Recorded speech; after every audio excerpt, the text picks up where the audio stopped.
మహిళల్ని పారిశ్రామికవేత్తలుగా తీర్చిదిద్దడంలో వీహబ్ పనిచేస్తుందని మంత్రి శ్రీధర్బాబు పేర్కొన్నారు. పైలట్ ప్రాజెక్టుగా పెద్దపల్లి, సుల్తానాబాద్, రామగుండం, మంతని మండలాల్లో వీహబ్ పనిచేస్తుందని తెలిపారు.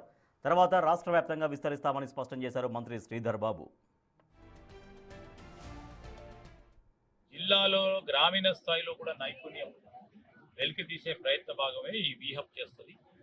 దాంతోపాటు ఈరోజు టీ ఫైబర్కు సంబంధించి అడవి శ్రీరాంపూర్లో మొదలుపెట్టిన ఈ అంశం ప్రతి స్కూల్లో కూడా ఏఐకి సంబంధించిన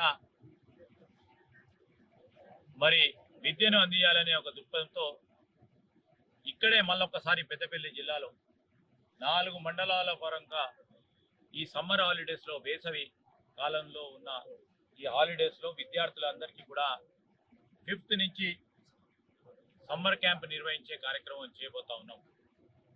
పెద్దపల్లి, సుల్తానాబాద్, రామగుండం, మంతని ఈ 4 మండలాలకు సంబంధించి మరి ఇక్కడ ఉన్న విద్యార్థులకు స్కూల్లో చదువుతున్న వారికి ఈ ఏఐకి సంబంధించిన ఎక్స్పోజర్ ఇవ్వాలని ఆ క్రమమైన కార్యక్రమం తీసుకెళ్ళబోతా ఉన్నాం.